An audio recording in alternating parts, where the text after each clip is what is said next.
السلام عليكم على اجمل مامس في الدنيا. وحشتوني جدا بجد بقى ربنا يكون في عونكم. لان فترة امتحانات والولاد بتمتحن وبتبقى اعصابنا مشدودة، وبجد بيبقى ضغط كبير جدا عليكم قبل الولاد. فالنهاردة قررنا ان احنا نعمل حاجة تزود التركيز بتاعهم، وتديهم شوية باور كده وطاقة وهما بيذاكروا، لان فيها سكريات طبيعية. ما فيهاش اي مواد حافظة، فده هيساعدهم على النشاط والتركيز، وكمان مش هياخد منك دقايق، وشكله وطعمه حلو جدا. ما تنسوش تعملوا لايكات كتير وشير وكومنت حلو كده زيكم، واشتراك للقناة، ودعموني علشان يوصل الفيديوهات لأكبر عدد من الناس.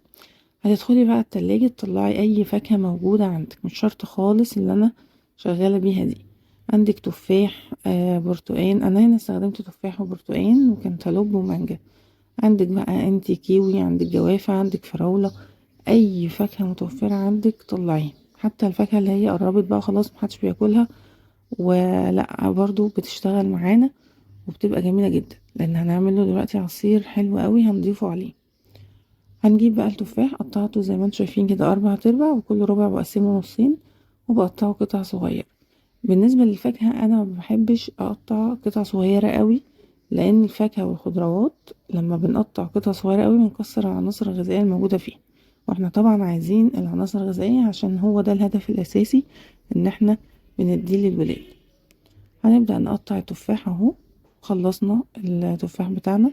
طبعا الكمية بتاعتنا دي على حسب هتعملي قد ايه، يعني هتعملي عدد كبير اعملي عدد كبير، هتعملي يعني كام كوباية كده برضو اعملي على قد العدد او قد الافراد اللي هتشرب منه يعني. بعد كده هنبدأ نقشر البرتقال عادي خالص. الموضوع يعني مفيهوش صعوبة، احنا هنقشر بالطريقة العادية التقليدية بتاعتنا يعني. اهو قشرناه. هنبدأ بقى ان احنا نقطعه برضو زي التفاح، نقطعه 4 ارباع،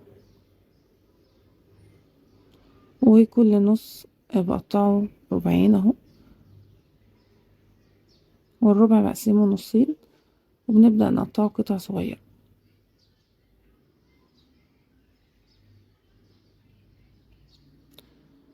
مفهوش اي صعوبة وشكله حلو وهيعجبهم وهينبسطوا، وانتوا كمان يعني هتطلعوا طاقة في حاجة انتوا بتحبوها. قطعناه زي ما انتوا شايفين اهو قطع صغيرة. طبعا بننزل العصير بتاعه هنسيبه لان مش هنرمي اي حاجة في الفاكهة طبعا يعني. هنبدأ بعد كده نقطع بقى ايه الاناناس بتاعنا، هنقسمه نصين كده من فوق. بتاع ده ريحته حلوة قوي، يعني عامل ميكس كده بين الخوخ وبين الكنتالوب، مش قادرة اقول لكم ريحته كانت عاملة ازاي. هنجيب معلقة بقى كده بالنص وهنبدأ نشيل البذر بتاعنا اهو. فضيه بقى في اي حاجة كده. طبعا الفاكهة دي مغسولة كويس جدا، كلها مغسولة كويس. وهنقشره برضو بالطريقة العادية بتاعتنا خالص. انا بس بديكي افكار وانتي بقى اعملي بطريقتك، يعني انتوا انا عارفة ان انتوا كلكم ما شاء الله عليكم اجمل امهات في الدنيا، ربنا يبارك لكم في ولادكم يا رب، ومجهودكم ما يروحش على الارض، ولا هما كمان مجهودهم وتعبهم ما يروحش على الارض. وفرحوني بقى بالنتائج بعد ما النتيجة تطلع، يقولوا لي في الكومنتات عملتوا ايه.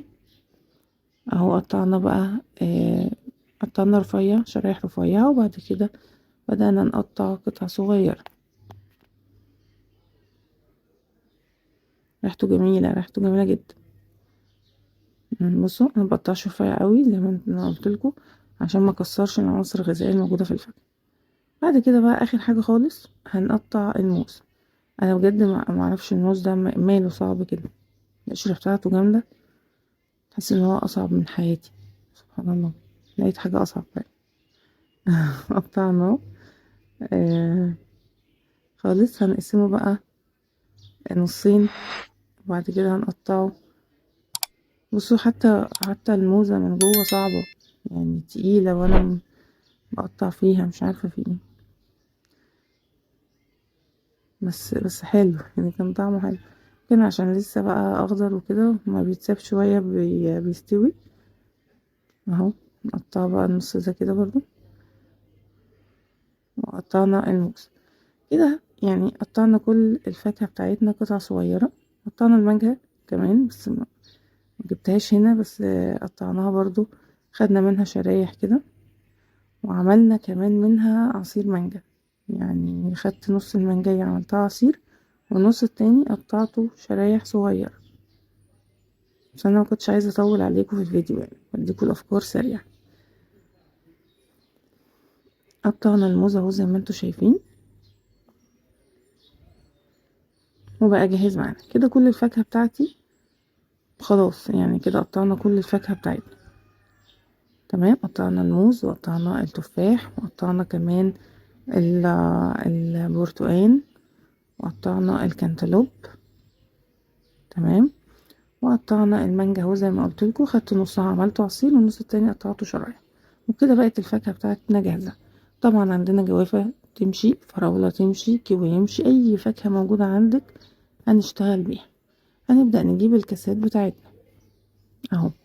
ممكن بقى لو انت عايزه تعملي يعني ازازه كبيره تحطي فيها، او شفشق كبير وتحطي كله على بعض، مفيش مشكله. بس انا عملته كاسات صغيره عشان يبقى شكله الطف واحسن ويعجب الولاد اكتر، يعني يقبلوا عليه اكتر.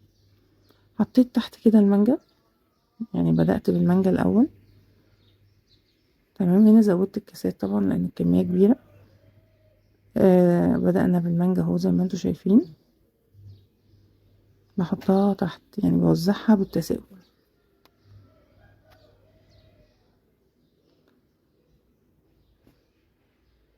هنبدأ بقى نحط الموز. طبعا الترتيب ده بتاعك، يعني دي حاجة ايه بترجع ليكي. هو كده كده كله بيتاكل في الاخر، مش بيبان قوي، مش هيبان اصلا لما نيجي نحط له العصير مش هيبان الطبقات اهو. حطينا الموز وزعناه برضو. بعد كده هننزل بالتفاح، هو طعمه تحفة طبعا. فاكرين انتوا بقى كان زمان لما بنروح العصارة وكان في الكوكتيل ده، بيبيعوا كوكتيل لحد النهاردة موجود، بس انا رحت اتصدمت بسعره بصراحة. يعني رحت بتاع العصارة بتاعت عصير القصب، فاكرينها؟ بيبيعوا هما كوكتيل كده جوه. الكوكتيل ده بقى كان زمان حاجة وهمي بجد، كان تحفة. يعني لو بنروح مخصوص عشان نجيبه. النهاردة روحت اجيبه لقيته بسعر يعني خرافة، بجد خرافة. اللي هو بتمن سعره عملنا كمية كبيرة جدا من الفاكهة اللي انتوا شايفينه ده. يعني بجد مش عارفة في ايه. الموضوع بقى صعب قوي يا جماعة، يعني تزويد الأسعار بقى حاجة ملحوظة. هننزل بقى عليهم بعصير المانجا اللي احنا عملناه. زي ما قلت لكم المانجاية قسمتها نصين، عملت منها شوية عصير والنص التاني قطعنا شرايح وحطينا في الكاسات. نزلنا عليهم بعصير المانجا. تحفة تحفة تحفة، طعمه خرافة بجد، لازم تجربوه. وقيمة غذائية عالية جدا، فوائد ممتازة عشان الولاد والامتحانات. كريمة بقى كده، كيس كريم شانتيه ضربته بالمضرب ونزلنا على الوش. يعني عملناه احسن من اللي بره، كمان احسن من اللي احنا بنشتريه بكتير اهو. عايزين نستكفي بحد كده خلاص، مش لازم اصلا كمان الكريمة لو مش موجودة، هو لوحده طعمه تحفة. وهنا كان عندي كريس بقى زينت بيه كده عادي خالص على الوش، وبألف هنا وشفا. شكله جميل، هيلفت نظرهم وهياكلوه وهيشربوا كمان العصير. قلنا العصير اللي في البيت بتبقى احسن بكتير من اللي بره. عصير الفاكهة الطبيعي مفهوش اي مواد حافظة، مفهوش اي اضرار علينا. مفيد مغذي، ولازم تعملوه لهم. ويلا قولولي عملتوا ايه.